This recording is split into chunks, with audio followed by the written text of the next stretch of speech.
Daghan kayong nindot nga pagtulunan ang atong mapupo sa atong mga pagbasa sa salmo ug sa atong ebanghelyo. Sugda nato pag pamalandong ang nindot kayong kamatuoran nga niingon si San Pablo diri sa ikaduhang pagbasa, iyang sulat ngadto sa taga-Roma kapitulo 13, niingon siya, ayaw gyud mo pagapos og utang. Sabot, wa gyud untay ma-stress bahin aning utang. Ayaw pagapos. Gawas lang sa utang sa paghigugmaay. Kana din paghigugma mga igsoon, kung ato nang hunongon pagbuhat, doon na di ay tay utang sa atong isig katao. Pila man kabok ninyo dinhi ang naay utang sa paghigugma, taas ang kamot. Sige, lingia imong tupad, bayri ang imong utang. Ingna siya, sugod karon, I love you very much. Sige. Ingna na yan. Makabayad na. Kanang dili siya, kanang imong anak nga dili manghuga sa kinanan, nga di pag yun manglimpyo, utangan na, kay wa na mahigugma nimo. Ini kabuntag sayo, kamo mga anak nga tapulan, ingna dayon inyong parents, ma, I love you. Siya, I love you to. Siya, bayad na. Bayad na. Kamong mga bana nga nangabit, utangan mo sa inyong asawa sa paghigugma. Mo na ini kabuntag, gikan kas imong kabit, ingna dayon, day, I love you. Siya, oh, love you to. Siya, quits na. Basta ka ng paghigugma, maogi na ay utang di ay. Pasabot, doon na gitay sugo o doon na tay obligasyon sa paghigugma sa atong isig katao. Mao na nga ningon si Kristo, ang labing dakong sugo mao gyud ang paghigugma. Higugmaa ang Ginoo labaw sa tanan, og higugmaa ang imong isig katao sama sa imong kaugalingon. Muna hinaut unta nga wa nay utangan nato karon ha. Nakaron kung nahigugma ka sa usa ka tawo, gusto ba ka nga maimpierno siya? Tubag. Di ka gusto kay ang impierno usa na ka lugar nga dakong pagantos. Muna nga sa unang pagbasa niingon dire, kung moingon gani ko matud pas Ginoo, mamatay ka tungod anang imong sala. Nya ikaw nga tao nga akong higala, pasabot nagsigi kag simbas Ginoo, nahibaw ka unsay mga sala nga makamatay, kakita gani kas imong isig katao nga nakasala, matud pas Ginoo, sultihi siya sa iyang sala. Ayaw gyud unya-unya, sultihi gyud. Nya kung dili siya maminaw nimo, matud pas Ginoo, Propeta Ezekiel chapter 33, kung dili siya maminaw nimo, mamatay gid na siya siyang sala ngadto sa impierno, pero dili ka maapil. Ikaw nga misultis iyang sala, di ka maapil. Pero kung nakakita ka nakasai mo isig katao, nya di ka musulti, kay naglagot lagi ka, moingon day ka, may ratag, maimpierno kang buanga ka, muana ka. Pero nahibaw ko ka, masala na. Inig ka impierno kuno anang tawhana, maapil kag ka impierno. Wala ikuyaw. Nabi tayo moingon ako, pader, maimpierno gyud ko ani, nakasa gyud ko, na kung ano man, nga akong anak pader, nagpuyo-puyo, naapagitipon sa amo, kasa ko anak pader, na kung sa may imong gisultis imong anak, akong giingnan nga, pagpakasal mo, kay di gid na maayo nga magpuyo-puyo. Nako, okay kayo. Nya ni patuo sa di man gyud pader oy, gahi maging mga ulo, di man gyud patuo, nako pasagdi na sila, maimpierno ra gid na sila. Pero ikaw di ka maapil kay nisulti man ka. Pero nagpakahilom lang ka, sige lang nagkusmod imong naong, kay naglagot ka, nganong nagpuyo-puyo sila, nya magsige ka lang kay ingos imong hunahuna, impirno gyud mo mga buanga, mo mga batasan, impirno gyud mo dia. Magsige ka ana, di na ka mosulti nila, ini ka impirno anang duha, ikuyog ka ngadtos impirno, insa simbako intawon ka simbako. Nakuwagi ni kapuslanan kini imong pagkumpisal, basta dili ka mosulti nila nga sayop na. And kapila man sultihan pader, kausa na may giingon pader nga one word is enough. Unsa nang panultihon? One word is enough for a wise man or woman. Nako nya wise din na imong anak. Kanang taong nakasala di na wise, buang-buang na, nagpailad na siyawa. So balik-balik kag sulti. Balik-balik kag sulti. Kay di man na wise. Katong wise, usa lang kapabati ato, sugot dayon to. Niya gisulti ang atong salmo responsoryo ay ang atong tubag unsa may gibutang dinhi. Sa iyang tingog, ayaw patigaha ang inyong mga kasing-kasing. So kani ini kadungog nimo ani, og wise ka, mosunod dayon ka. Kapila naman mo kadungog diri nga pamalit mog slots. Pero naagi uban nga bugo gid ba as in bugo. Sige ra gyud simba pero di gyud mo palit og slot. So sigihan lang sa ginatog balik-balik. Nang moingon na nako nga tao, pwede nga no sige kag balik ang imong slot. Nako, ang dagan man kay mga bugo. May tatong mga wise o tamutanan. Kay usar lang kasulti, palit dayon. Kaning atong YouTube channel, pila na ni kabuk atong subscriber, aning Patriciano Ubod, 166,000. Og wise ning tanan ba, kaning nag-subscribe, aning Patriciano Ubod nga atong kuan, mupalit nig tagsa ka slot, aning atong holy pads. Unsa may mahitabo? 166,000 ka slots ang atong madawat unta karong adlaw. Ikaog maani, wa na tay slot Ano man? Ang slot nato nga nahibilin sa holy pads kaning holiness sa tubaga na holiness, peace and divine salvation para sa National Retreat for Priests.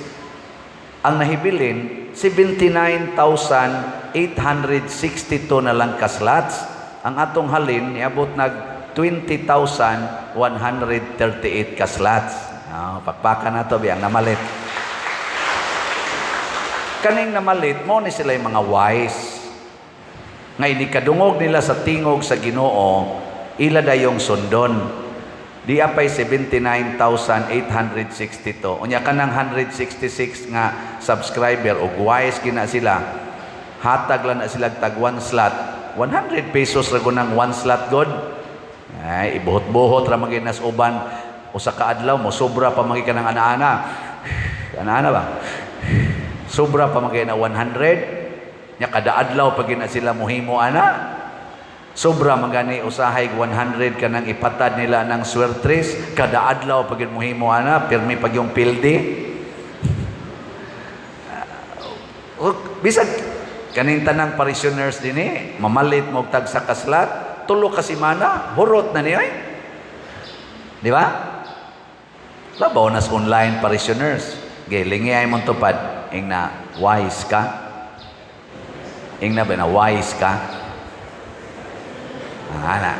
Nya mo sanong gani, siyempre. Yan, ipalit ka. Bugo ka. So, wise. Pero lagi mga wise, no? Sa ato di ay special slot, mao na ni ang actual nga nahalin. Gihunong man ni nato pag September 8, katong HSSG, Healing, Strength, and Spiritual Growth. Ang atong gibaligya ato sa 10th Foundation Anniversary Plus sa kang Mama Mary nga birthday atong September 8, Friday, atong gihimong 9,000 ka slots ang atong gibaligya. Praise God, nahalinan taog 9,885 ka slots. Oh, pakpak. Ang equivalent ani nga amount is 988,500 kay tag 100 man per slot. Nya ang ato sang gasto adtong duha ka events ning abot pod og 914,200 pesos. So naay sobra nga 74,300 pesos. Oh, pakpak yapon. Mga wise ni ang nipalit ani. Kamo wa kapalit mga bugo mo. Kamo bang wa kapil gid ani ba? Naunhan man mo. Oh, naunhan. So ayaw na mo pauna ani ha. 79,862 ra ka slots. Napag ini apil mga wise kini sila, mga gitawag ning mga excellent students. Ni apil sa atong 10 slot challenge. Ang total nga naka-apil sa 10 slot challenge ni abot og 1,771 ka 10 slot challenge. So pakpakan na to ang ni-apil ani. Nya duna bagoy nindot nga bation sa tao nga kanunay nahigugma siyang isig katao. Yes, pirmi ginang nindot ang iyang bation.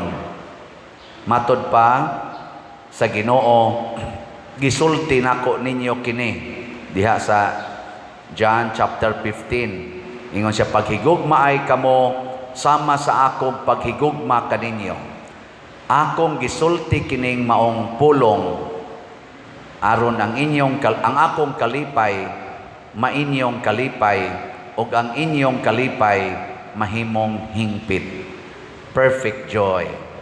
Nya unsaon man pagsulti sa tao nga atong gihigugma bahin sa iyang sala, di ay gisulti si Kristo sa Ebanghelyo. Importante kay ni Matthew chapter 18. Unsaon pagsulti? Matod pa niya, himua kini nga kanang kamurang duha. Sikritua siyag adto, nakasakas imong gibuhat. Nya kung di kuno mutuo, pagdaog saksi, usa, duha. Nya kung di pagyud kuno mutuo, isulti sa simbahan, pasabot isumbong sa pari. Nya either ipatawag sa pari or iwali sa pari ang maong sala. Dili lang nganlan o kinsa, iwali lang sa maanang moingon ko sala nang mangural mo sa inyong yuta unya wa nay kaagian ang inyong silingan. Nganong ako man gisulti kay na may daghang nisulti nako padiroy luoy kay mistanan gikural gyud ang among agianan. O, ako sa nang iwali dire. Nasay uban mo ingon, pader luoy kay ko nang huwam ko og 30,000. Wa ko kabayad, wa ko kaimpas dayon pader. Ako giginay-hinay ni abot og napo ka tuig wa na ginako maimpas. Karon pader ning abot nag 300,000 ang akong bayronon. Gikan sa 30,000 nahimo ng 300,000. Ako pila na may nabayad nimo? Siya og totalon gyud pader, sobra na 50,000 ang akong nabayad sa hinay-hinay. So aning napo ka tuig, pero ang interest mo, interest naman sad, ang interest mo, interest na sad, ang interest mo, interest. Hangtod karon nahimo ng 300,000. Ako sa ato pa humanag yung kagbayad sa imong utang na sobrahan paganig 20,000 siya. Kung boto na hunaon pa din, pero kani ang interest man niya muhulga ra pa din nga ipapriso ko, nako papriso lang kay maimpirno ginang animal nga tigpautang. Ako sa nang iwali din, kamong nagpautang nga siging paburot anang inyong kwarta tungod anang kwartas hangin kanang mga interest nga porting dagkua padung mos impirno, matod pa diri mamatay mo. Kay matod pa ni Kristo, ang inyong idili dinhi sa yuta, idili sa naslangit, wa magtugot ang Ginoo nga daog-daogo nimo ang kabus, pinaagi anang pagpatong og bugat nga palasunon, labi na ng utang. Mga buangon mo, maimpirno mo. Nya kung di jud kuno mutuo, ako naman ang gisigigwali dinhi, na amang kay mga gahig-gahig isipan na lang kuno siya nga usa ka langyaw o kobrador sa buhis. Nya unsa man say sugo ni Kristo sa mga langyaw? Ingon siya, higugmaa ang mga langyaw. Higugmaa ang mga makasasala. Pasabot, charge to experience. Balik na sa tagsulti. Unya human, di na sa paminawon, balik na sa tagsulti. Ngano sige magbalik-balik og sulti? Tungod kay bugo ang naminaw, dili wise. Kana bitang estudyante nga imong tudloan og sayaw, balik-balikon gina, balik-balikon kanang choir, tudlo ag voicing, siging balik-balik nga na maging mga choir nga mga bugoon, mayabag lang gyapon, siging balik hangtod moabot na lag usa ka tuig, mayabag lang gyapon, sige lang gyapon balik, madugay baya madayon after 5 years makadumdum gisa sa tono na maging mga bugoon. Giling nga imong tupad. Ing na nakasabot nakasgisulting father. Napagidaghang mo report nako, ako sa ning naobserbahan, ako gyapon ning isulti dinhi kay di man jud kuno patuo gilang adtuon kanang mo parking diha sa kilid sa daan, labi na gyud barangay road, national road, provincial road, public road gyud na. Naagi mo parking, habul-habulan pa nang ilang mga habol, gihimo na jud garage ba? Maimpirno mo ni ana mga igsoon kamong na marking diha sa public road, barangay road, provincial road, national road, sa mata sa balaod dinhi siyota o sa mata sa balaod sa Ginoo usa ka na kapagpangawat, imong gikawat ang maong lugar nga wa nimo bayari, imo pagyong gialihan, gibutang nimo sa hazard ang imong isig katao. Di ba niingon ang Ginoo, higugma imong sikataw sa mas imong kaugalingon, ganahan ba kang alihan ang imong agianan? Kanang inyong balay, ang imong agianan, alihan sa inyong silingan, ganahan ka? Tubag, kusga. Og di ka maminaw ani akong sulti, bugo ka. Balik-balikon tani. So akong awhag sa mga midagan o mga posisyon sa barangay, challenge. Huwag tanga na ninyong tanang nagparking diya sa mga barangay roads o kanang naka-obstruct sa atong barangay roads. Kuhaan na ninyo tanan, di kayo mo kakuha na, ay nalamog lahos og dagan. Nga buangon mo. Mga bakakon, mualagad ko sa katilingban, unya imong gipaalihan ang daan sa katilingban. Katilingban, what is katilingban? Public. The public. Nya imong alihan ang public road. Nya wa ka kapapahawaan na isip official sa barangay na pay mga tindahan ang atop na nagiskarsada. Nya di ka kapawagtang ana, hilas-hilas lang kag dagandagan diha sa posisyos barangay. Matuslok po ang tangang mata nimo ana mga atop sa nang mga tindahan nga naa sa kilid daan. Sa buta ka diha, barangay official man kay lagdagan. Ugma, patay na ko ani. Bahala nagway kolekta, oy, isulti ko. Di sa mumuhog sa kolekta, punanin akong istorya. Ang di muhog sa ang di muhog sa kolekta, impirno. Di taoy mga igsoon, maghigugmaay taoy, maghigugmaay ta, buhata sa uban ang imong gusto nga buhato nila nganha kanimo, matod pas Ginoo. Manindog na ta.